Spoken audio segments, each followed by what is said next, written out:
Aujourd'hui, j'apporte un message qui est toujours pertinent, surtout en début d'année. Son titre Au-delà du visible, car en plus du monde invisible, il existe un autre monde. La grande majorité des gens essaient de s'orienter et de comprendre les choses à travers le monde visible. C'est encore plus terrible lorsque même les chrétiens ne regardent que le visible et ne tiennent pas compte de cette réalité spirituelle qui se cache derrière les choses visibles. Pour pouvoir nous orienter dans ce monde invisible, la Bible nous donne des directives, car la Bible, qui est la parole de Dieu, nous révèle ce qui se trouve au-delà du monde visible. Nous ne devons pas seulement nous repérer dans le monde visible, ni tirer les causes et les conséquences de ce monde visible, mais la parole de Dieu nous montre ce qui se trouve au-delà de ce monde visible. C'est pourquoi tout n'est pas ce qu'il semble. Ce message est particulièrement pertinent en ce début d'année. Maintenant, il est peut-être possible de se préparer pour cette année et il y a des choses prévisibles. Ce que l'on fait a des conséquences. Tout a des conséquences et il y a des choses prévisibles. On peut s'attendre à ce que si je fais ceci, il y aura cette conséquence. La Bible parle clairement aussi des choses spirituelles et dans les choses spirituelles, nous pouvons également nous orienter ainsi. La Bible dit clairement que si nous faisons ceci, alors telle sera la conséquence. Nous pouvons tirer cela de la parole de Dieu et c'est de cela que nous allons parler aujourd'hui. En général, l'homme naturel s'adapte naturellement à ce qu'il voit, ce qu'il ressent et ce qu'il expérimente. Nous interprétons aussi nos problèmes d'une certaine manière, le monde le fait aussi, et parfois, malheureusement, les chrétiens l'interprètent de cette façon, croyant que ce que je vois est la réalité, ce que je ressens est la vérité, ce qui m'entoure me définit, c'est ainsi que pense le monde, mais un croyant, un chrétien ne devrait pas penser ainsi, indépendamment du fait que nous ne nions pas le monde visible. Le monde visible est la conséquence et non la cause. Derrière les événements visibles, il y a généralement une réalité sous-jacente. C'est pourquoi d'une même situation, ce qui peut briser une personne peut en faire réussir une autre ou renforcer quelqu'un dans celle-ci. Ainsi, ce n'est pas la circonstance qui fait la différence, mais qui parvient à voir au-delà du monde visible, qui voit au-delà de ce qui est apparent. Notre vie n'est pas une chaîne d'événements aléatoires. Beaucoup pensent que les choses ne se passent pas comme prévu, que c'est dû au hasard et beaucoup utilisent cette expression à la mode maintenant.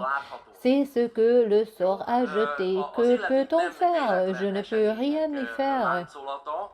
Selon la Bible, ce sont des lois spirituelles qui fonctionnent et continuent de fonctionner même si nous n'en avons pas conscience ou si nous ne voulons pas en tenir compte. C'est généralement le cas le plus souvent. C'est pourquoi le titre du message d'aujourd'hui est Au-delà du visible. Voyons la parole de Dieu. 2 Corinthiens 4, 18. Et nous ne portons pas notre attention sur les choses visibles, mais sur les réalités encore invisibles. Car les réalités visibles ne durent qu'un temps, mais les invisibles demeureront éternellement. C'est une parole très puissante et une grande vérité, et il est probable que nous ayons déjà entendu cette parole de nombreuses fois. Peut-être que tu la connais même par cœur, mais pourtant nous l'oublions très souvent. L'Épître aux Hébreux définit ainsi la foi. Hébreux 11, 1. La foi est une façon de posséder ce qu'on espère. C'est un moyen d'être sûr des réalités qu'on ne voit pas. La foi ne nie pas le visible. Il ne s'agit pas de dire que si nous croyons, nous devons renier ce qui est visible. Je vois très souvent chez nos frères chrétiens qu'ils ont une réalité et qu'ils essayent de la nier. Pensons ainsi qu'ils vivent dans la foi. La foi ne nie pas le monde visible, mais elle agit d'une certaine manière. Il ne permet pas que les choses visibles dominent sur lui, qu'elles prennent le contrôle de sa vie. Beaucoup pensent que peut-être que la foi chrétienne existe seulement pour fuir la réalité. Non, la foi ne consiste absolument pas à fuir la réalité, mais à accéder à une réalité supérieure, à un niveau de réalité plus élevé. Ce n'est pas le fruit du hasard, ce n'est pas apparu à cause d'un Big Bang. Ce n'est pas ainsi que le rien a explosé pour devenir quelque chose et il existe beaucoup d'autres concepts humains à ce sujet. Le problème du croyant est précisément celui-ci. Il vit à la croisée de deux réalités. Il marche dans ce monde physique et comme l'écrit l'Écriture, nous vivons dans la chair, mais nous ne combattons pas selon la chair. Nous devrions vivre selon les lois d'un royaume invisible. Et c'est sur ce point que je voudrais insister aujourd'hui. Marcher selon les lois de Dieu, selon les lois spirituelles. Il existe des lois physiques et je l'ai dit à maintes reprises, comme la gravité par exemple. Qui a créé ces lois physiques? Dieu les a créées en créant le monde. Dieu a créé ce monde et les choses qu'il a créées sont également prévisibles. On sait à l'avance quand le soleil se lèvera,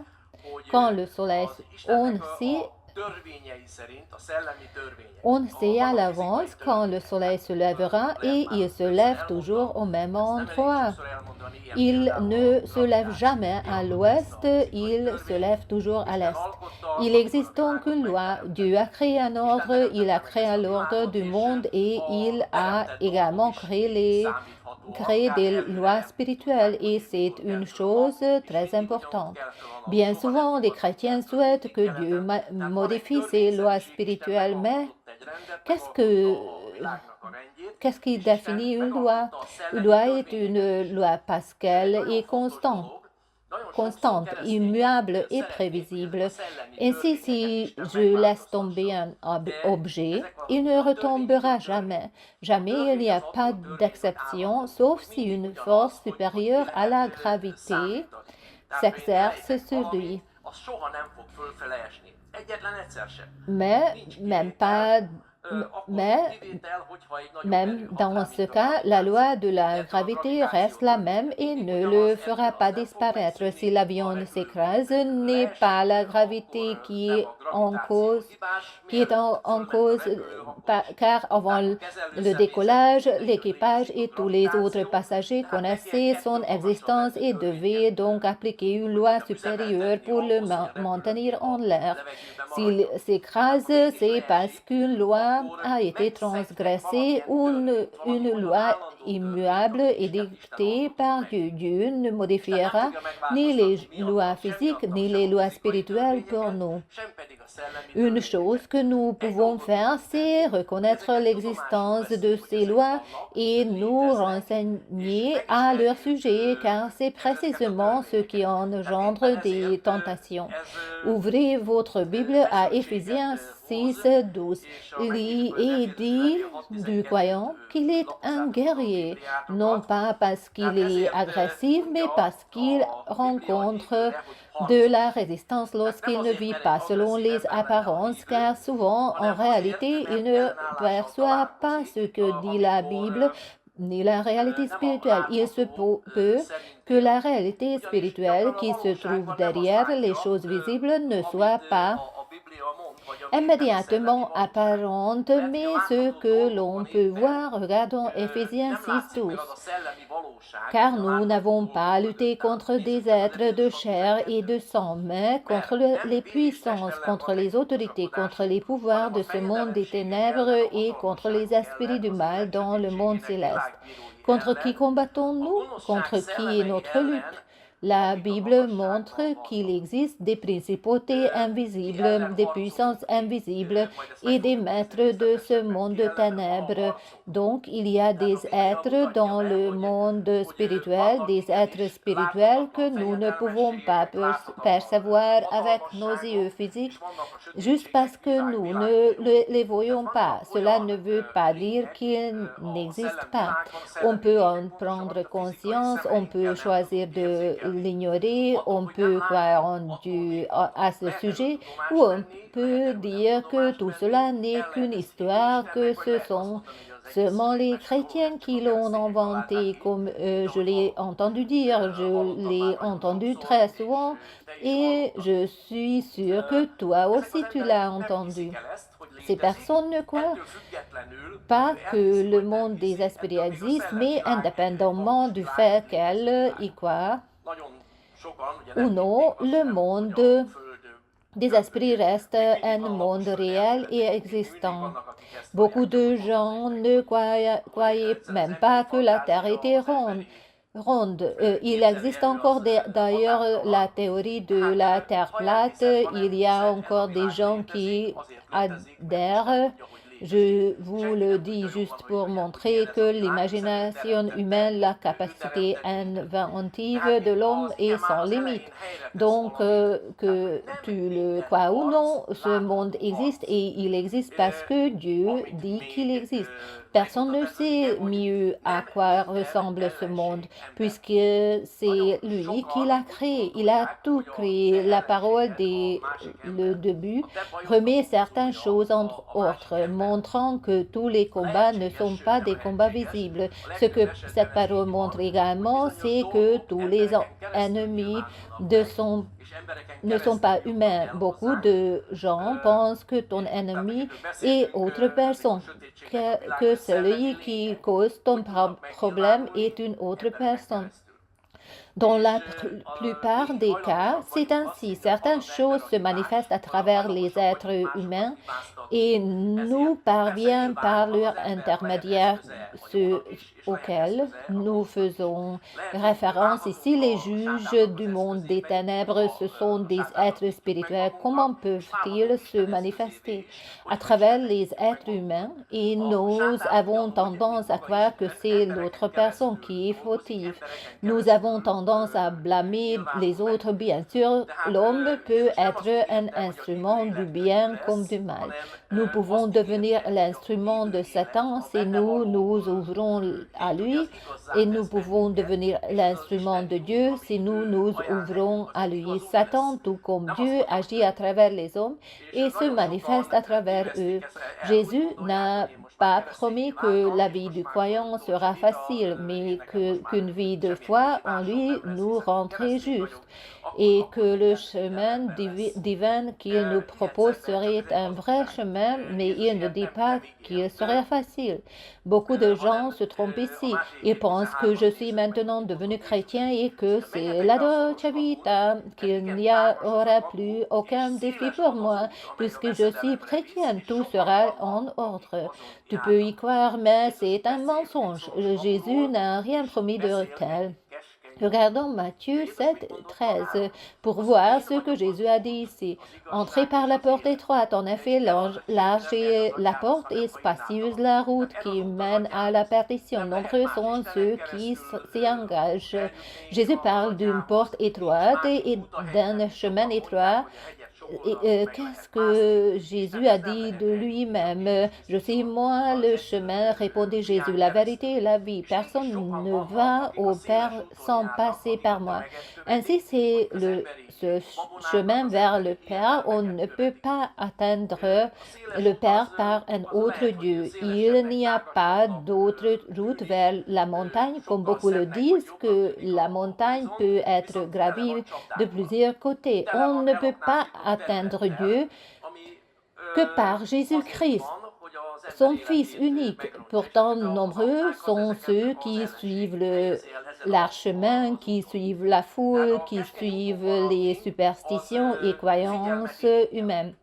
La large route peut sembler plus large, plus spacieuse, beaucoup plus belle, ou l'horizon peut sembler meilleur, mais elle est remplie de pièges, d'air minés qui existent pour ruiner la vie des gens. Ces mines sont placées par l'ennemi sur le chemin. Rester sur le chemin étroit demande de l'attention. Si tu suis une route simple, physique, tu vois beaucoup de panneaux de signalation. Même Satan installe des panneaux de signalation. Généralement, ce sont de faux panneaux de signalation.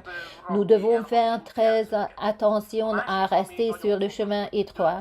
Il est très facile de s'écarter de ce chemin étroit et il y a beaucoup de tentations, beaucoup de tromperies, beaucoup de faux panneaux ici qui montrent une très mauvaise direction dans notre vie. L'objectif de Satan est de nous faire descendre de ce chemin étroit. C'est pourquoi il installe de faux panneaux de signalation. Une autre chose très importante est que ce chemin exige une décision. Ce n'est pas Dieu qui décidera à ta place, mais il t'a donné le droit de décision. Cela contredit souvent la pensée naturelle de l'homme. L'ennemi ne dira jamais « Viens et péris, viens et je vais te détruire ». En général, il dira « Oh, il n'est pas nécessaire de suivre ce chemin étroit. Il n'est pas nécessaire de suivre le chemin du Christ. Il y a un chemin plus simple. Il y a d'autres chemins. Il ne faut pas prendre cela trop au sérieux. Plus tard, ça ira. Il ne faut pas prendre ça trop au sérieux. Plus tard, ça ira. Il y a un temps pour tout. Comme le dit le livre de l'Ecclésiaste, il y a un temps pour chaque chose. Si tu prends cette décision, il en résultera cela. Il y a des choses prévisibles, tout comme dans le monde physique. Si tu vois une personne qui réussit dans quelque chose, tu vois aussi ses résultats. Mais il y a eu un chemin qui a conduit à ce résultat. Pour qu'il y arrive, il a commencé un jour sur un chemin et est resté sur ce chemin. Et en ce chemin, il y a eu des défis. Tu n'as pas emprunté ce chemin, tu n'as pas suivi ce chemin et évidemment, tu n'as pas pu atteindre ce résultat. Aujourd'hui, les chrétiens pensent de la même manière. Ils aimeraient obtenir de bons résultats, mais ne sont pas prêts à abandonner leur ancien voie, ne sont pas prêts à changer leur chemin, mais font la même chose qu'ils ont fait jusqu'à présent, tout en attendant un résultat différent. Il n'y aura pas de résultat différent si tu continues à faire la même chose que jusqu'à présent, car alors tu obtiendras le même résultat. Je regardais justement ces jours-ci, j'ai reçu un matériel et là, la personne expliquait qu'il est possible d'apprendre l'anglais en peu de temps. Saviez-vous qu'en étudiant 1 heure par jour, vous pouvez passer un examen de langue de niveau avancé en 1 an et demi? C'est ce qu'il promet. Si par exemple vous voulez apprendre l'anglais ou moi ou n'importe quoi d'autre, c'est une chose prévisible. Beaucoup disent qu'il faut un certain don pour les langues ou un autre, mais je n'ai encore jamais vu un enfant qui n'a pas pu apprendre à parler à cause du don pour les langues. S'il n'a pas pu apprendre à parler, ce n'était pas la raison. Combien d'excuses pouvons-nous trouver? C'était juste un exemple parmi tant d'autres. Il y a des choses prévisibles. Si tu fais quelque chose, il y aura une certaine conséquence. Très souvent, nous voyons seulement le résultat. Très souvent, tu écoutes juste un message, mais pour cela, il m'a fallu plusieurs jours pour le préparer. Cela, évidemment, tu ne le vois pas et peu importe le travail que quelqu'un fait, tu vois le résultat, mais ce qu'il y a derrière, tu ne le vois pas vraiment. Il a parcouru un chemin, il est parti sur une route et a continué dessus. Il y a des choses dont la fin est prévisible, les choses spirituelles sont exactement de la même manière et la Bible nous aide dans ce domaine.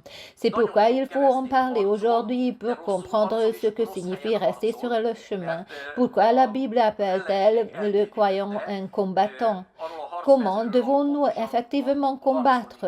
Ou peut-être comprenons-nous mal? Peut-être comprenons-nous mal le combat. De quel combat s'agit-il? Et il y a encore autre chose. Souvent, nous ne comprenons pas où se déroule ce combat. Si tu combattes au mauvais endroit, tu obtiendras nouveau un mauvais résultat. Beaucoup de chrétiens se battent, mais ils se battent mal et au mauvais endroit parce que l'ennemi les a détournés du champ de bataille où ils devraient se battre. Beaucoup de croyants se fatiguent de cela. Rester sur le chemin demande un effort. Mais faut-il vraiment se battre et que signifie ce combat? Beaucoup pensent que l'élément essentiel du croyant est la paix, la tranquillité et l'absence de problèmes. En effet, Dieu a vraiment promis la paix, mais il n'a pas promis une vie sans conflit.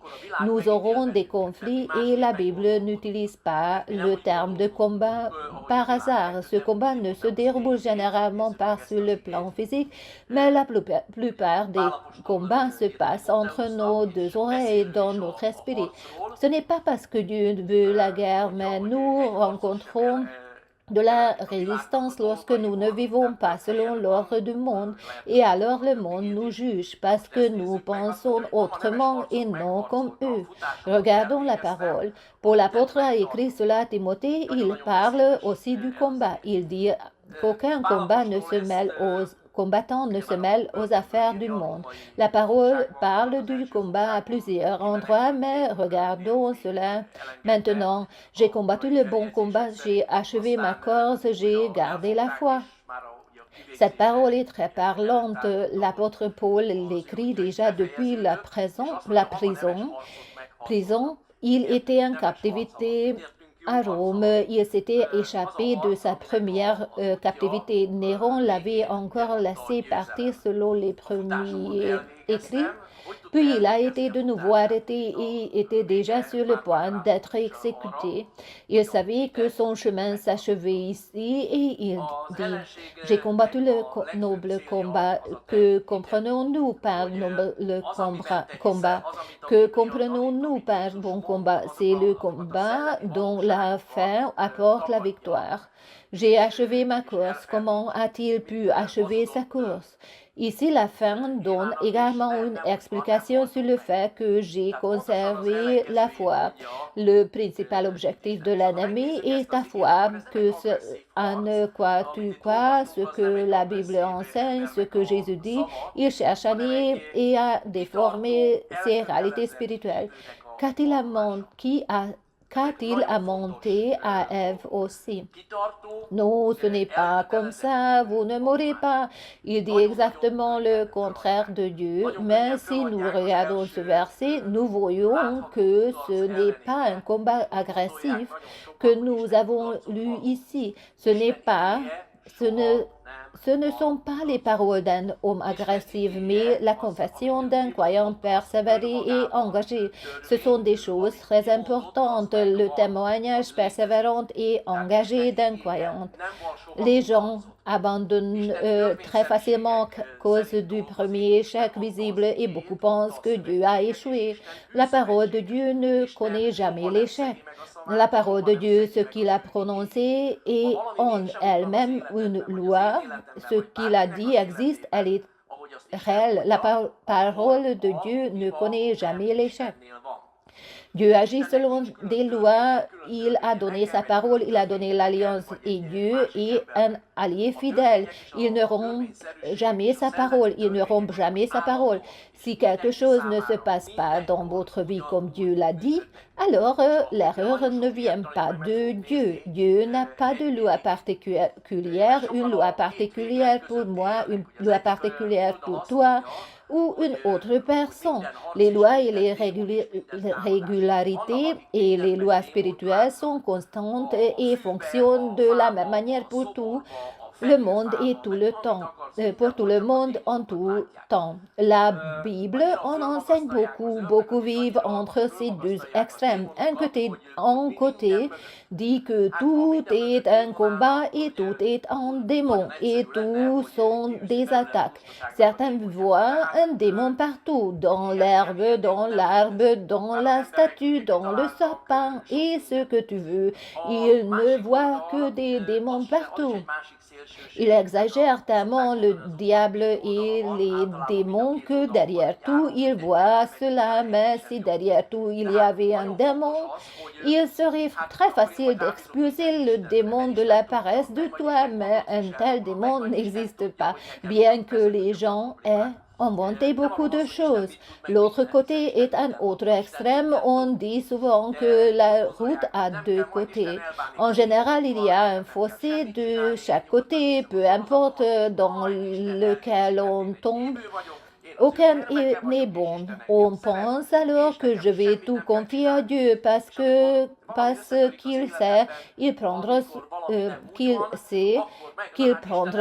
soin de moi et Dieu saura quel est mon problème. Bien sûr qu'il sait quel est ton problème. Il ne s'agit pas de ce que Dieu peut savoir ou non, puisqu'il est tout-puissant. Il sait tout, mais il pense que Dieu s'occupera des démons. Je n'ai rien besoin de faire. Je regarde tranquillement ma série et Dieu fera le travail parce que je suis un croyant, je suis son enfant et Dieu m'aime et je n'ai rien besoin de faire. Et quand quelque chose se brise dans ta vie, quand quelque chose ne va pas, alors tu dis, mon Dieu, j'ai cru en toi, j'ai eu confiance en toi, pourquoi ne m'as-tu pas aidé? C'est très simple, parce que tu n'as pas utilisé ces lois spirituelles que Dieu a dites que tu devais appliquer. Donc, il y a une partie que Dieu a accomplie. Ton salut, Dieu l'a accompli. Tu n'as plus besoin de te racheter toi-même. Il a déjà vaincu le diable, mais ta tâche est de le tenir sous ton pied. Dieu ne le fera pas à ta place. La Bible n'enseigne aucun des extrêmes. Le combat n'existe pas parce que Dieu est faible, ni parce que Satan est fort. Ce n'est absolument pas pour cette raison.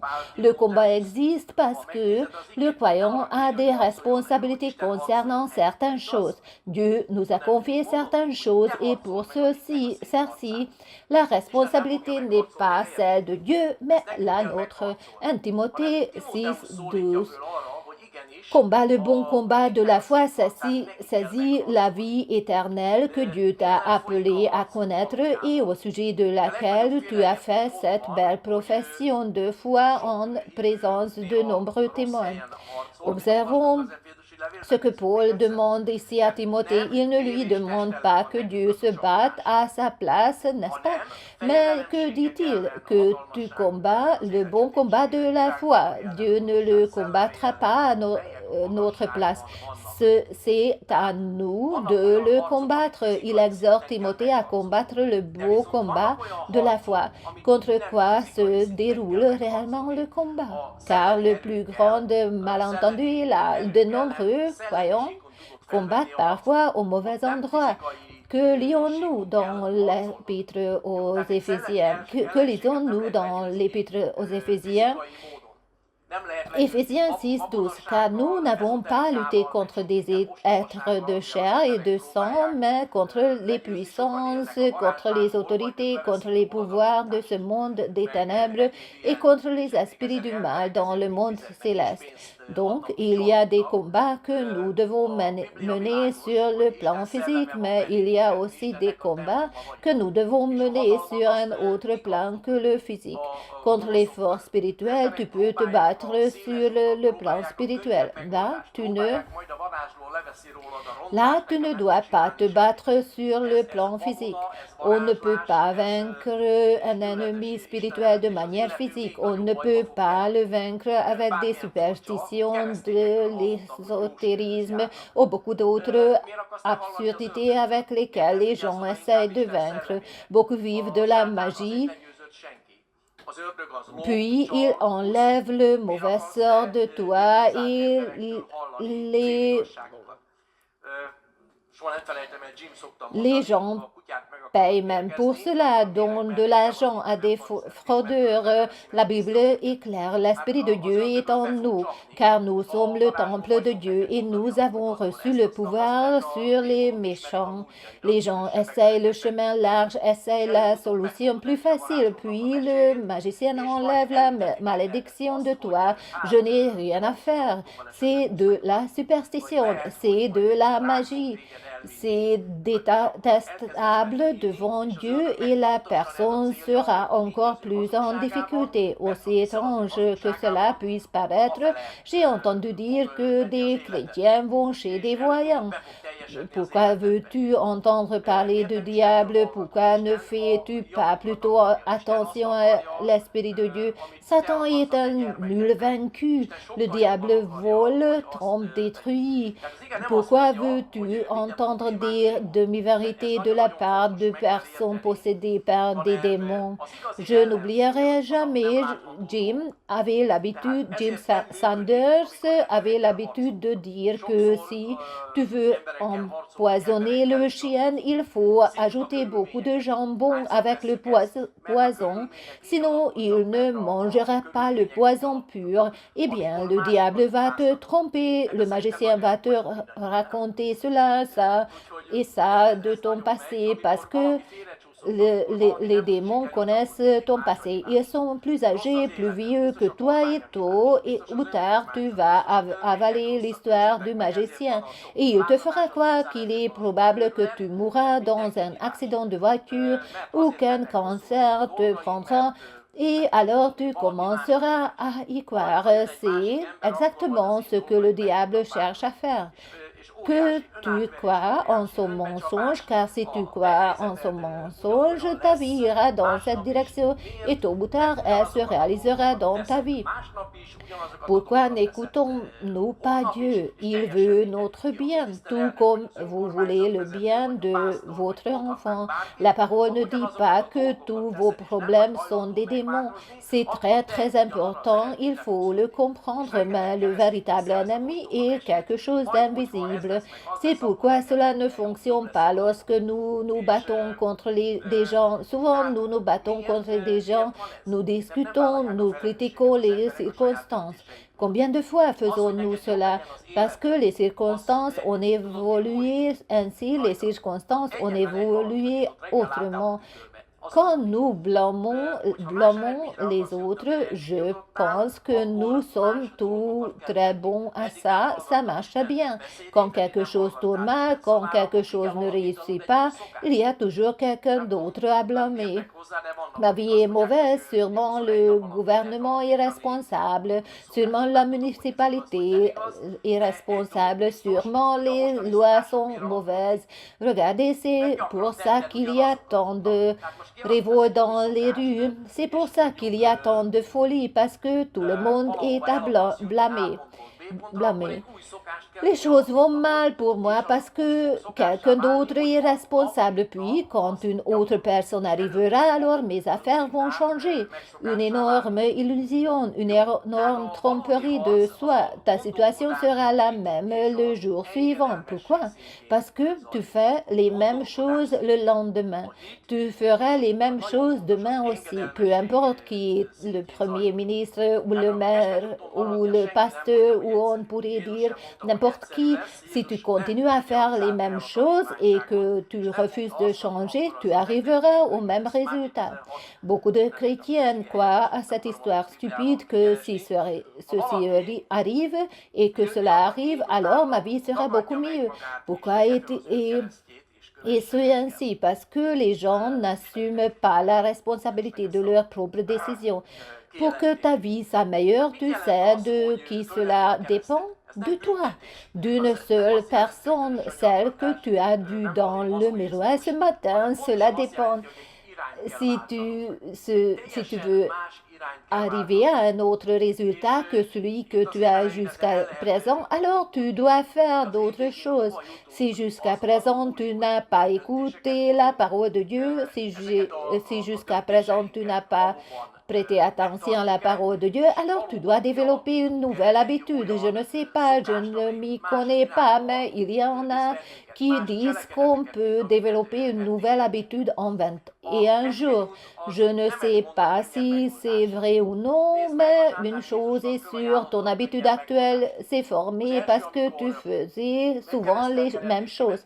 Donc maintenant, tu développes une nouvelle habitude. Disons, si tu veux te rendre quelque part du point A au point B, alors au point A au point B, alors tu dois créer une nouvelle habitude et cela deviendra une habitude si tu la pratiques jour après jour et tôt ou tard, cela deviendra une routine, une habitude. Donc, le véritable combat se déroule au niveau de la pensée, de la foi et de l'obéissance. Au niveau de la pensée, il est très important que cela se fasse au niveau de la foi et de l'obéissance. Donc, c'est sur le chemin des trois. Personne ne dit que ce sera facile. Jésus n'a pas dit que ce sera facile. Jésus n'a pas idéalisé le discipulat et n'a pas dit que ce sera facile pour vous. Matthieu 16, 24. Puis, s'adressant à ses disciples, Jésus dit, si quelqu'un veut marcher à ma suite, qu'il renonce à lui-même, qu'il se charge de sa croix et qu'il me suive. Vous connaissez cette déclaration de Jésus que signifie prendre sa croix. Ce n'est pas une punition, cela ne signifie pas l'autoflagellation, ce n'est pas du masochisme, mais cela signifie que nous devons changer de direction, nous devons passer dans une direction complètement différente. Au début de l'année, on peut réfléchir à ceci, le fait de savoir ou non arriveront à la fin de l'année dépend des décisions. Le fait de savoir où nous arriverons à la fin de l'année dépend des décisions que nous prenons. Si nous respectons vraiment ces décisions et si nous développons réellement une habitude qui nous conduit dans une autre direction, nous devons développer des actions différentes de celles que nous avons prises jusqu'à présent. Le chemin étroit dit non à la solution plus facile. Regarde, Satan a proposé à Jésus la solution la plus facile.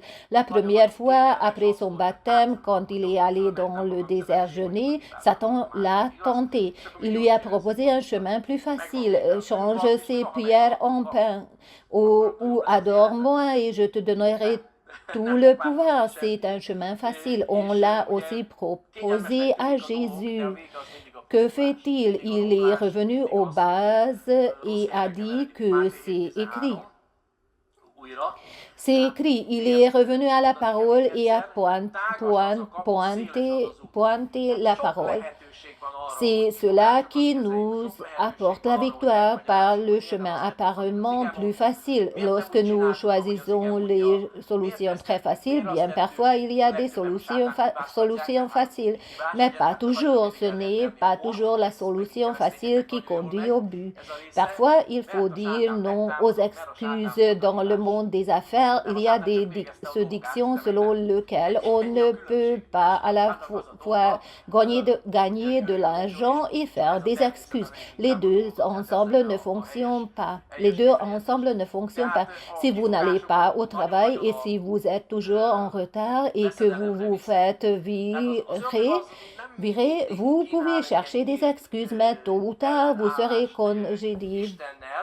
de votre lieu de travail. L'autre chose est que la prise de responsabilité signifie dire non au fait de toujours accuser les autres. Cela peut être un défi pour toi cette année, pour nous, de ne pas blâmer les autres si quelque part nous avons échoué, si quelque part notre vie a déraillé. Il y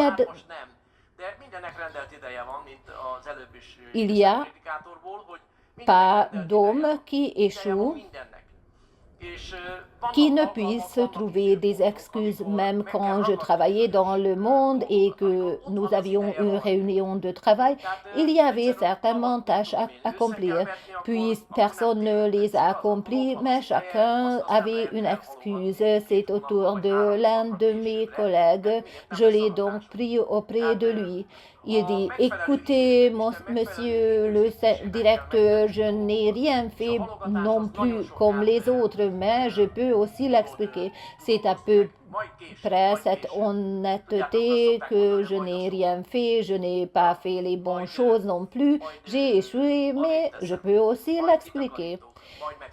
Nous sommes aussi très bons dans ce domaine, cela nous réussit très bien. Ce que nous pouvons nous fixer comme objectif et défi aujourd'hui, même pour cette année, c'est de prendre vraiment la responsabilité de ma vie, de prendre la responsabilité de mon destin, de prendre la responsabilité de mes propres décisions. Le large chemin semble confortable. Il est très confortable de se justifier rapidement, car ce n'est même pas de ma faute, mais celle de l'autre. Et alors on se sent bien. Enfin, nous avons un bouc émissaire.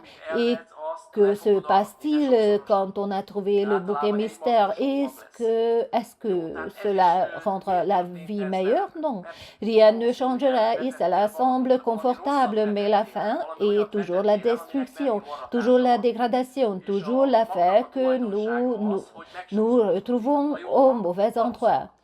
Matthieu 7, 13. Entrez par la porte étroite, enfin, en effet, large est la porte et spacieuse la route qui mène à la perdition. Nombreux sont ceux qui s'y engagent. Donc, il y a beaucoup de possibilités de chercher des excuses, beaucoup de possibilités d'expliquer pourquoi nous n'avons pas fait ce que la parole dit, pourquoi nous n'avons pas agi comme la parole le dit, pourquoi nous n'avons pas ceci, nous n'avons fait pas, pourquoi nous avons fait ceci, pourquoi nous avons fait cela. La plupart des gens blâment le diable car lui, il est toujours fautif. On ne peut toujours le frapper de reproches. Les chrétiens s'en sortent encore très bien parce que le Satan a attaqué, parce que c'était la faute de Satan. Non, le Satan ne faisait que son travail et toi non, c'est toute la différence. Mais le travail du Satan est de tuer, de voler et de détruire. C'est sa nature. Ou plutôt, ce n'est pas tellement son travail, c'est l'expression correcte. C'est sa nature, pas son travail. Les excuses mènent beaucoup au danger. Le diable n'offre pas toujours une résistance ouverte à Dieu, mais bien plutôt, beaucoup plus souvent, il propose un compromis avec l'ennemi pour que l'on ne transige un peu avec cette situation, qu'on sait un peu que cela n'a pas beaucoup d'importance. Et si nous faisons cela, alors le diable a déjà un peu mis le pied dans la porte. La procrastination nous réussit aussi très très bien, comme quand on se dit pas maintenant, plus tard, mais comme je l'ai cité tout à l'heure dans l'Ecclésiaste, il y a un temps pour chaque chose. Il y a un temps pour tout. Il y a des occasions, il y a des moments où il faut saisir certaines choses quand c'est le moment pour quelque chose. Si l'on doit semer en automne, on ne sème pas en hiver, n'est-ce pas? Quand le moment est venu, on ne peut pas le reporté de 2 ou 3 mois. Pourquoi? Parce que vous n'aurez pas de récolte au bon moment. Nous devons faire les choses au moment opportun de Dieu. La procrastination peut nous causer beaucoup de tort. Plus tard, plus tard. Vous savez, on dit que plus tard signifie jamais. Je le déplacerai plus tard, je nettoyerai plus tard, mon œil s'y habituera plus tard. C'est la fin, n'est-ce pas? Donc, peut-être signifie jamais. À la fin de chaque chemin, quelque chose nous attend et c'est l'une des vérités les plus sérieuses. C'est pourquoi il n'y a pas de décision nature quand on neutre. Décision neutre quand on ne décide pas, c'est aussi une décision, c'est aussi un type de décision. Dans Galates 6:7, nous lisons que l'homme moissonnera ce qu'il a semé, il récoltera ce qu'il a semé. C'est encore la loi de Dieu, sa régularité. On dit souvent que qui sème le vent récolte la tempête. Donc, ce que tu sèmes, tu le récolteras et souvent de manière multipliée, car généralement, une graine donne beaucoup de graines. Pourquoi cela m'est-il arrivé? Parce que tu as probablement semé quelque chose, tu as semé quelque chose de mauvais, quelque chose dont la récolte n'est pas bonne. La propriété de la graine est de se multiplier, qu'elle soit bonne ou mauvaise, peu importe. Au printemps, dans votre petit jardin, vous êtes confronté au fait qu'il y a des choses que vous n'avez pas plantées, mais que les grains de mauvaises herbes sont tombés et que les mauvaises herbes produiront de la même manière que les autres, car telle est la nature de la graine. La parole de Dieu parle de la graine, nous la lisons dans Marc 4, dans l'histoire du semeur. Donc, il n'est pas toujours plus facile de rester sur le chemin étroit, mais il mène toujours à la vie. Dieu a promis que le chemin étroit mène à la vie, mène à la vérité. Il n'est pas toujours facile de le suivre jusqu'au bout. Il y a beaucoup de panneaux trompeurs qui veulent détourner du chemin. Il y a beaucoup de solutions faciles, des chemins qui semblent plus confortables. Le chemin large peut être plus confortable, mais il se termine toujours par une perte. Ce sont des lois spirituelles. Donc, si Jésus a dit une fois que c'est ainsi, alors c'est ainsi. Pourtant, les gens essayent l'autre chemin. Nous essayons tous, car quelqu'un nous pousse ou l'ennemi nous chuchote à l'oreille, nous essayons toujours l'autre chemin, le chemin plus facile qui mène à la mort ou à l'échec, à la défaite. Qui est réellement ton ennemi? Tous les ennemis ne sont pas des démons, je l'ai déjà mentionné plus tôt, et tous les combats ne peuvent pas être résultats par l'exorcisme. Il y a des chrétiens qui veulent chasser toutes sortes de démons de tout le monde. Ils pensent que c'est la solution. Nous chassons le démon et alors le problème sera résolu. Il existe un ennemi qui ne doit pas être chassé ni lié, mais doit être chassé de notre propre terre. C'est de cela que nous allons parler maintenant, de qui peuvent être nos ennemis. C'est le point suivant que nous allons examiner ici en détail. L'ennemi ne vient pas toujours de l'extérieur. Il y a des choses que nous devons chasser de notre propre terre, comme nous l'avons vu précédemment. Tous les combats ne sont pas physiques et tous les ennemis ne sont pas humains. Maintenant, rapprochons-nous un peu. Regardons Proverbe 4:23. L'une des plus grandes erreurs dans la vie des croyants est d'attribuer tous les problèmes à une attaque extérieure, alors que le véritable obstacle n'est pas à l'extérieur mais à l'intérieur. La Bible enseigne cela très clairement. Proverbe 4:23. Par-dessus tout, veille soigneusement sur ton cœur, car il est à la source de tout ce qui fait ta vie.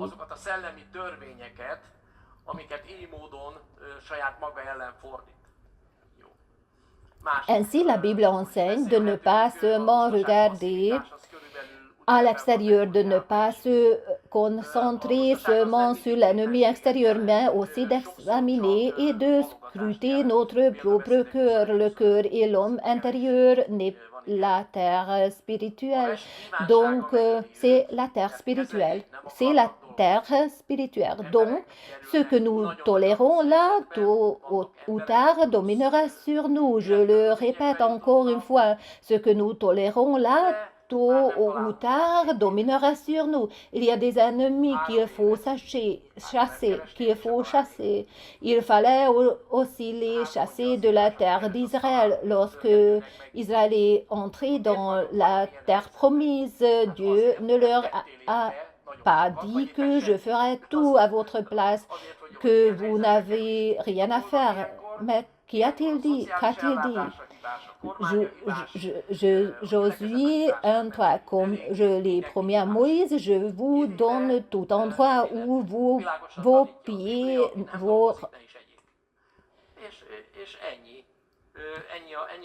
où vous poserez vos pieds. Il dit que tous les endroits que votre plante de pied touche, cette parole agit toujours avec puissance aujourd'hui et c'est toujours la vérité. Ce que ton pied touche, je te le donne. Comme je l'ai dit à Moïse, la promesse était prête, mais pour la possession, il fallait des pas d'obéissance. Il en est de même pour nous. Si nous voulons prendre possession de notre terre et de tout ce que la croix de Jésus a déjà acquis pour nous, ce qui nous appartient déjà, nous devons fouler du pied et nous devons avancer et nous devons prendre possession et nous devons garder sous notre domaine. C'est la même chose dans la vie d'une personne croyante. Il y a des choses pour lesquelles il ne faut pas prier, il ne faut pas les expliquer, mais il faut les chasser de notre propre terre. Cela ne veut pas dire que nous n'avons pas besoin de prier. La prière est toujours nécessaire, mais la prière seule n'est pas une solution. La prière est très importante, elle a sa place, son rôle dans notre vie et en fait, la parole dit toujours que nous devons prier sans cesse, ne pas nous lasser de la prière. Les ennemis intérieurs empêchent la croissance. Que peuvent-ils être? J'en énumérerai quelques-uns et si tu te connais, il n'est pas nécessaire de te manifester, c'était toi. L'auto-apitoiement, combien de croyants disent « Oh, pauvre de moi, comme l'autre m'a traité, comme il m'a conduit avec moi. » Nous savons très bien nous apitoyer sur notre sort. L'auto-apitoiement fait toujours de toi une victime, te rend vulnérable. Qu'en est-il de celui qui se voit comme une victime? Il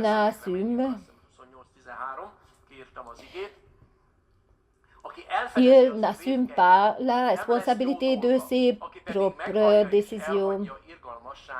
L'autre est fautif que je me sois retrouvé dans une telle situation. Nous l'entendons très souvent de la part de nos frères et sœurs aussi. Je n'ai pas adressé à quelqu'un personnellement, mais la parole de Dieu s'adresse à nous tous de la même manière et nous pouvons tout tomber dans l'auto-apitoiement. Romains 12:21. Ne te laisse pas vaincre par le mal, au contraire, sois vainqueur du mal par le bien. Nous pouvons vraiment nous convaincre que l'autre est si mauvais, que ma mauvaise situation est à cause des autres. Il ne te viendrait même pas à l'idée qu'il faudrait peut-être lui pardonner ou choisir un autre chemin en rapport avec les paroles. Beaucoup de gens pensent que lorsqu'ils tombent dans l'auto-apitoiement, cela fait qu'ils sont également humbles. L'auto-apitoiement, on pourrait peut-être dire que c'est un manque de foi, mais peut-être pas tant un manque de foi que le fait que la personne ignore les lois spirituelles, qu'elle retourne de cette manière contre elle-même. Nous pouvons également parler la passivité de la paresse et entre à peu près dans la même catégorie. La paresse ne signifie pas toujours l'inaction, elle signifie souvent seulement le report. Proverbe 21-25. Les désirs du paresseux le font mourir car il refuse de travailler de ses mains. Les gens se retrouvent dans une situation très très mauvaise. Il y a des gens qui sont tombés dans de mauvaises conditions de vie. Ils ne trouvent pas de travail depuis 2 ans, 3 ans. Eh bien, si je ne cherchais pas, je ne trouverais pas non plus. L'Écriture dit que celui qui cherche trouve et celui qui frappe, il sera ouvert. Alors pourquoi suis-je dans une telle situation? Parce que tu as fait beaucoup pour en arriver là et à qui on veut dans ce cas. Dans ce cas, la faute est aux services sociaux, la faute est au gouvernement, la faute est à la congrégation parce qu'elle n'aide pas assez. Tout le monde est en faute sauf la personne concernée. La Bible enseigne clairement que celui qui ne travaille pas ne mange pas non plus. Donc nous devons être actifs. Évidemment, il ne faut pas confondre le fait que quelqu'un ait commis une erreur, se retrouve dans une mauvaise situation de vie et ait besoin d'aide ou se soit trouvé dans une mauvaise situation non par sa faute.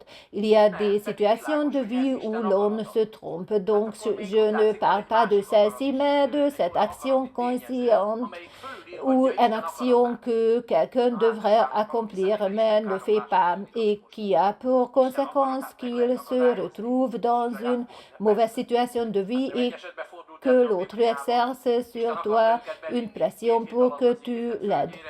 Il n'est pas obligé de travailler, mais toi, tu es obligé de l'aider. Quelqu'un a dit un jour, il se peut que cela ne soit pas très bien venant d'un prédicateur, que nous sommes chrétiens, mais que nous ne sommes pas idiots. Pardon, mais c'est ce que j'ai entendu et peut-être que tout le monde comprend ainsi. L'homme qui échoue se justifie toujours. L'homme qui réussit ne se justifie jamais. Une personne qui réussit ne se justifie pas. Jésus n'a jamais expliqué ses échecs. Je ne sais pas si tu l'as remarqué dans la parole, mais il a expliqué son succès. Car je fais toujours ce que je vois faire par mon Père. Il a également expliqué la raison de sa victoire parce qu'il a fait ce qu'il devait faire. Il a fait ce qu'il a entendu de Dieu. Notre succès peut aussi avoir cette raison, car c'est une loi spirituelle. Si la parole dit de faire quelque chose, alors Dieu dit que nous arriverons à ce résultat. Si tu le fais vraiment comme la parole le dit, alors tu atteindras le résultat que Dieu a promis. C'est aussi simple que cela. Si nous n'arrivons pas à ce résultat, c'est que nous n'avons pas agi selon ce que dit la parole. Maintenant, tu pourrais être en train de te disputer avec moi ou de dire que peut-être ce n'est pas toujours le cas, mais la parole l'écrit quand même ainsi. Il faut parfois faire face à nos propres erreurs et à nos échecs de cible. Proverbe 28, 13. Qui cache ses fautes ne prospérera pas. Qui les avoue et les délaisse obtient miséricorde. Ce sont des versets de l'Ancien Testament, des vérités éternelles que signifie couvrir son péché, son écart de conduite. Cela signifie dire que ce n'est pas moi qui a fait une erreur, mais l'autre. Ce n'est pas moi qui a fait une erreur, mais le troisième. C'est pourquoi David était un homme selon Dieu, car lorsqu'il a fait une erreur et qu'il a reconnu son écart, il est allé vers Dieu et n'a pas dit que c'était l'autre qui était en faute ou que c'était Bathsheba qui était en faute. Que fallait-il faire là en plein jour? Non, mais il a dit, oui, c'est mon erreur. L'excuse enlève la responsabilité, mais elle enlève aussi autre chose. Elle enlève la croissance. Non seulement on se libère de la responsabilité, mais on perd aussi la possibilité de croire. Avons-nous fait une erreur? Oui, nous avons fait une erreur. Le vrai problème n'est pas avoir fait une erreur, mais si l'on ne l'admet pas et que l'on ne veut pas changer. Il faut donc reconnaître quand on a fait une erreur et il y a abondance de telles situations dans nos vies à tous, mais alors il faut dire que nous nous sommes trompés. Ce n'est pas ainsi.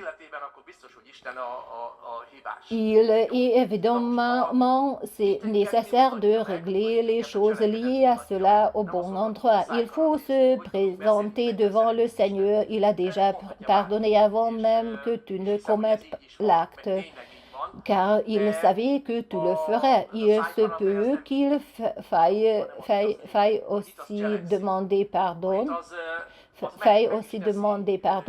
à l'autre personne et régler la situation. Un croyant non engagé blâme toujours Dieu.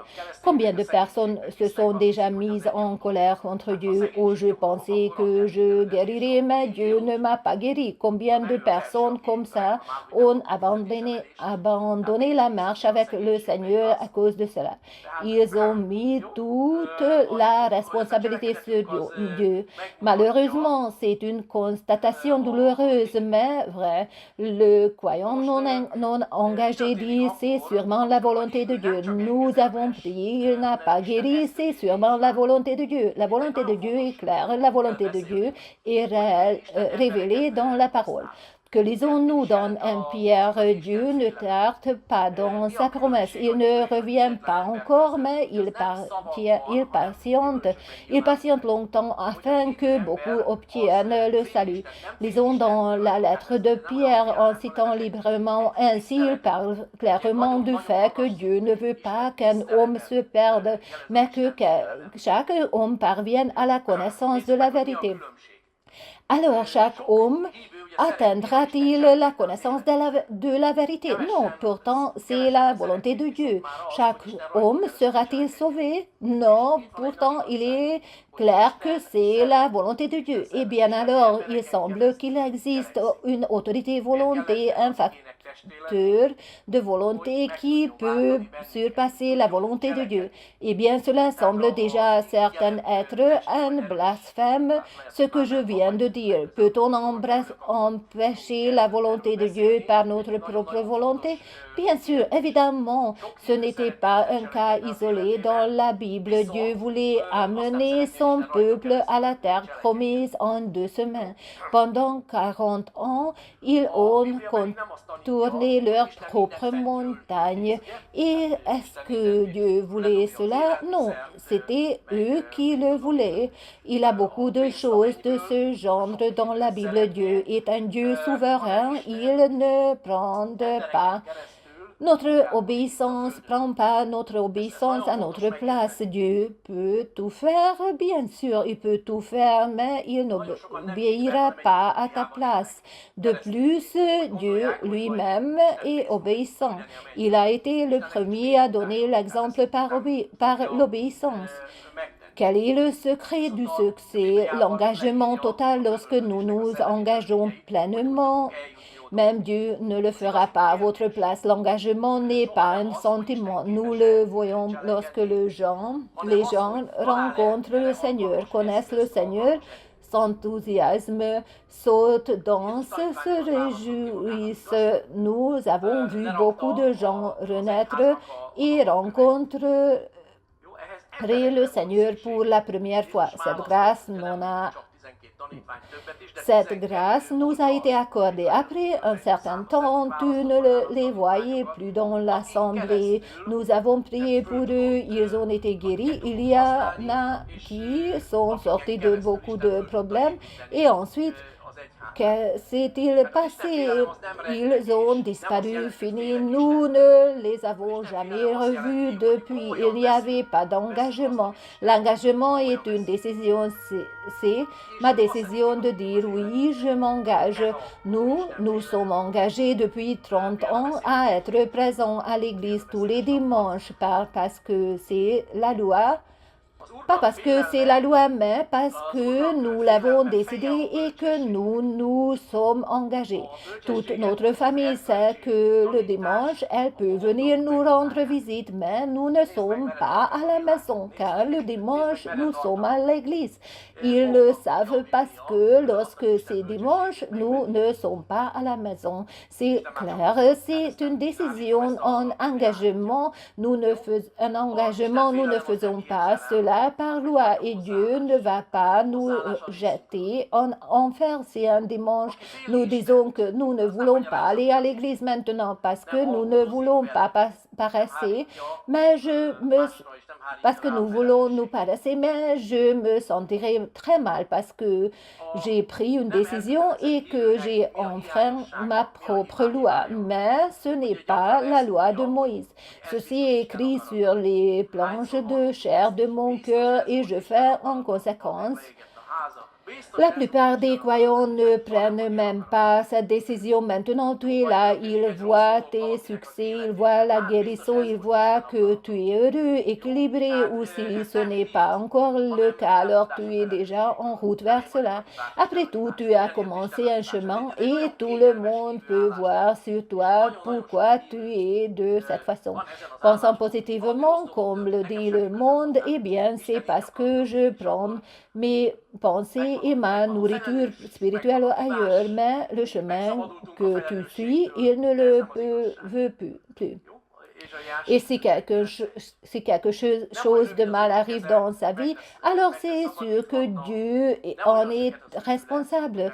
Qu'est-ce qui montre notre foi? Notre foi est montrée par les actions. Ce n'est pas le fait de savoir parler beaucoup, de savoir discuter, de savoir à quel point nous aimons Dieu. N'importe qui peut le dire et je crois que c'est vrai. C'est vraiment vrai, mais ce bavardage n'est pas la foi, c'est l'acte de foi. La foi agit, la foi accomplit ce en quoi elle croit. C'est pourquoi ceux qui prêchent une chose et croient en une autre sont des hypocrites.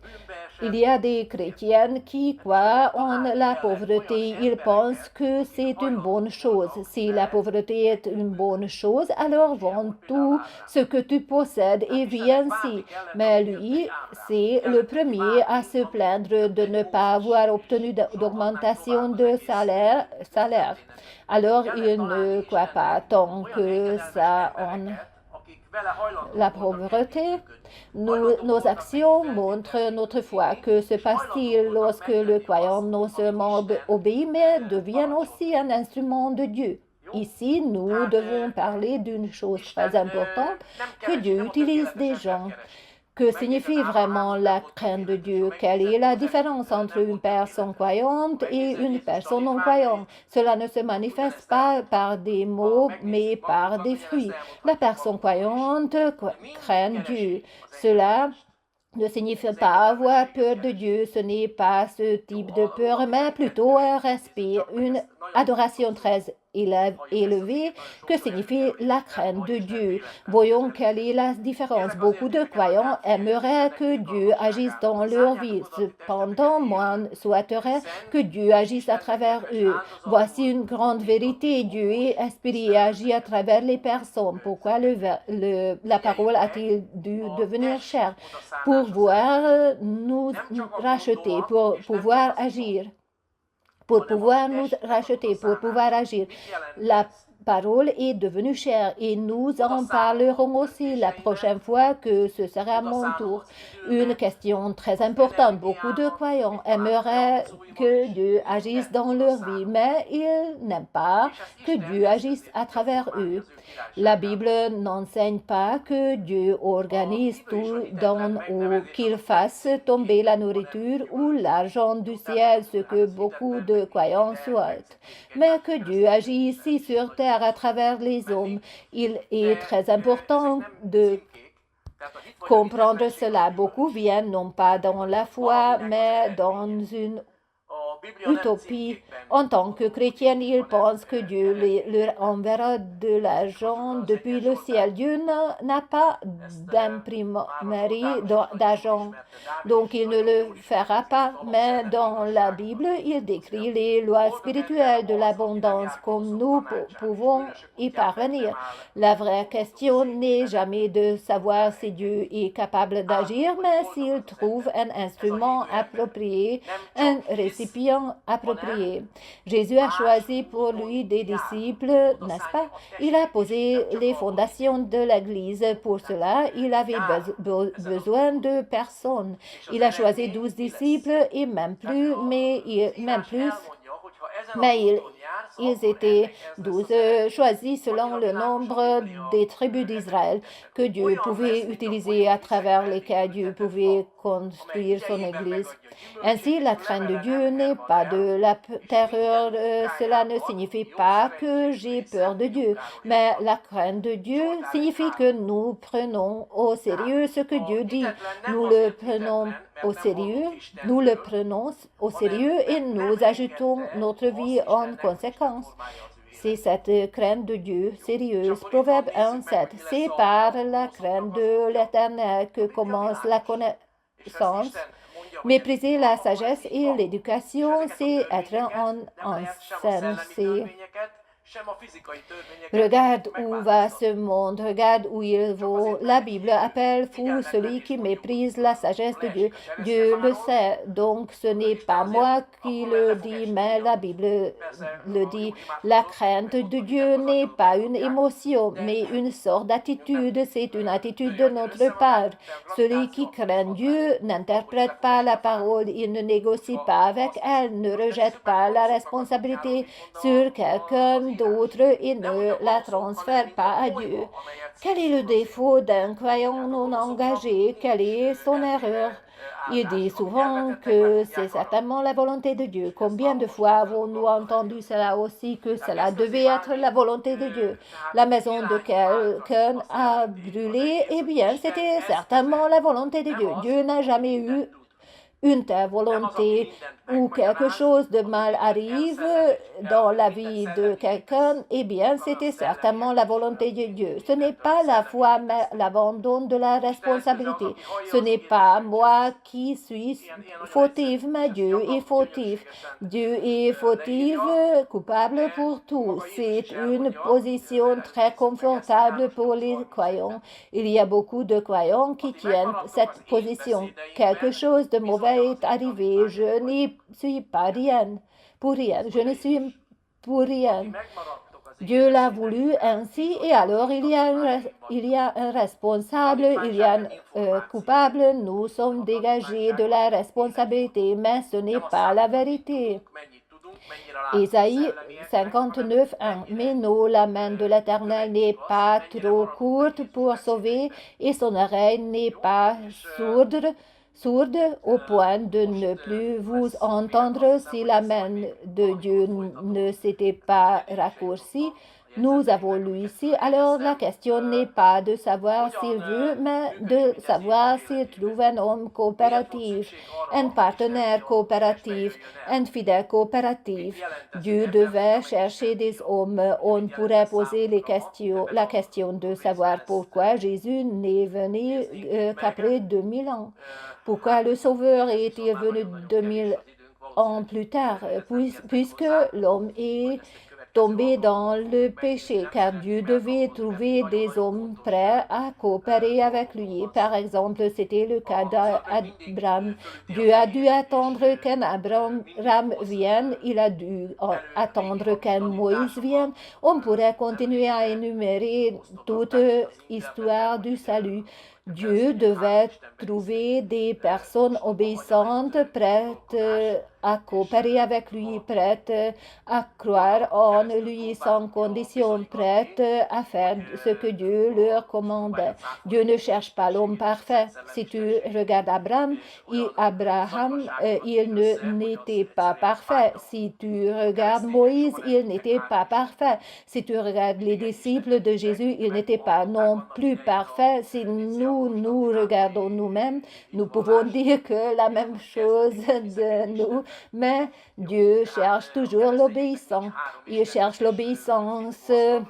Regardons Romains 12, 1, nous entendons très souvent cette parole, elle revient très souvent et ce n'est pas un hasard. Romains 12, 1. Je te recommande donc, frères et sœurs, à cause de cette immense bonté de Dieu, à lui offrir notre corps comme un sacrifice vivant, saint et qui plaise à Dieu. Ce sera là de votre part un culte raisonnable. Remarquons que la consécration du corps est mentionnée ici. Pas seulement la pensée, pas seulement la prière, mais la consécration du corps. Qu'est-ce que cela signifie? Je consacre mes décisions, je consacre mon temps, mon énergie, peut-être même mes réactions. Je consacre tout. Dieu peut en faire un instrument dans son royaume. Les termes croyants et incroyants ne sont pas des étiquettes, mais des fruits. On dit souvent que quelqu'un est incroyant, qu'il n'a pas de foi. Les chrétiens s'étiquettent les uns les autres. Cela marche aussi très bien, mais ce ne sont pas des étiquettes. La foi ou l'incroyance est un fruit. C'est le fruit, c'est le résultat de quelque chose. La Bible ne pense pas en termes d'étiquette, mais en résultat. Voyons seulement dans le Somme ces vérités spirituelles fondamentales. Déjà, David le connaissait très bien. Somme 1. Heureux l'homme qui ne marche pas selon les conseils des méchants, qui ne va pas se tenir sur le chemin des pécheurs, qui ne s'assied pas en la compagnie de ces gens qui se moquent de Dieu. Béni ou heureux est cet homme est croyant. Il ne se contente pas de croire, mais suit un autre chemin. Il consacre aussi son corps, pas seulement sa foi. Il suit ce chemin et quel en sera le résultat? L'Écriture dit que si tu suis ce chemin, tel en sera le résultat. La Bible est si claire à ce sujet. Somme 1, 4. Jusqu'à 4. Heureux l'homme qui ne marche pas selon les conseils des méchants, qui ne va pas se tenir sur le chemin des pécheurs, qui ne s'assied pas en la compagnie de ces gens qui se moquent de Dieu. Toute sa joie, il la met dans la loi de l'Éternel, qu'il médite jour et nuit. Il prospère comme un arbre implanté près d'un cours d'eau. Il donne toujours son fruit lorsqu'on revient la saison. Son feuillage est toujours vert. Tout ce qu'il fait réussit. Ainsi, l'incroyant n'est pas incroyant parce qu'il n'a pas entendu parler de Dieu, mais parce qu'il n'a pas permis à Dieu de façonner sa vie. Voici, regardons quel sera le chemin des méchants. La Bible est claire et si Dieu dit que c'est ainsi, alors c'est ainsi. On ne peut changer ni les lois spirituelles ni les lois physiques.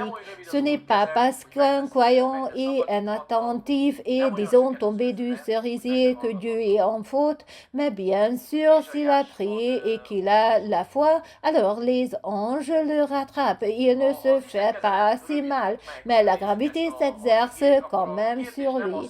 Il va quand même tomber de l'arbre. Voyons ce que disent les Écritures sur le chemin des méchants. 4. Tel n'est pas le cas des méchants. Ils sont pareils à la paille éparpillés par le vent. Ainsi, les méchants n'ont pas de bénédiction mise de côté. Ce qu'ils ont semé, ils le recueilleront. Nous l'avons déjà lu tout à l'heure dans l'Épître aux Galates.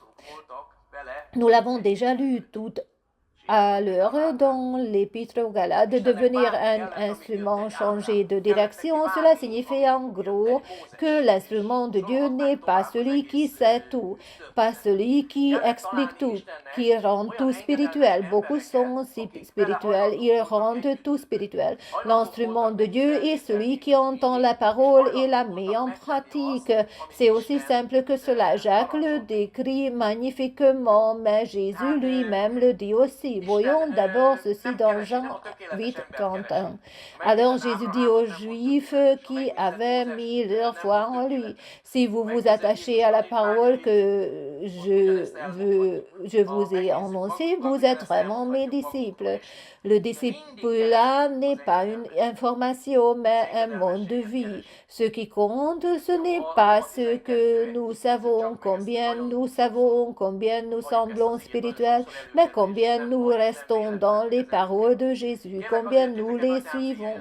Je continuerai cela à un moment donné, car je n'en suis même pas arrivé au quart de tout ce que j'ai noté. J'ai dans ma note comment tout cela fonctionne-t-il dans la vie de Jésus? Pourquoi était-il nécessaire que le Fils de Dieu vienne en chair? Que signifie être fils de l'homme et en même temps fils de Dieu?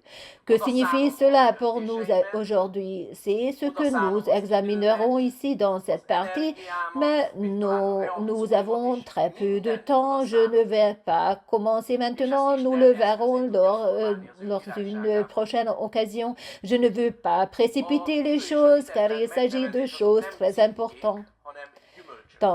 Très importante. Le diable fait toujours son apparition et apporte toujours de vieils enseignements faux. Il n'y a pas longtemps, on distribuait sur Internet que les chrétiens croient en trois dieux. Pensée stupide, quelqu'un essaie de prouver sur des pages et de refuter la divinité de Jésus et du Saint-Esprit et écrit en tel charabia que c'est simplement douloureux.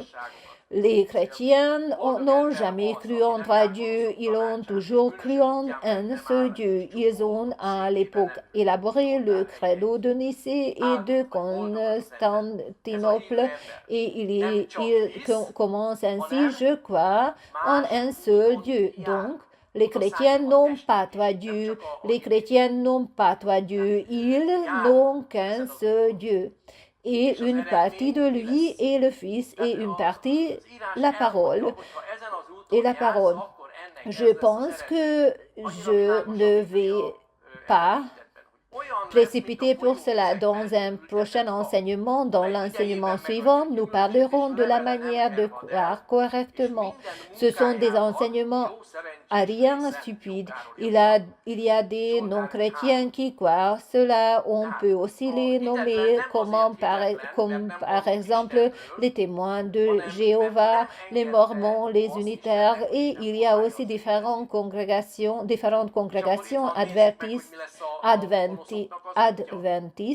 adventistes qui nient la divinité de Jésus.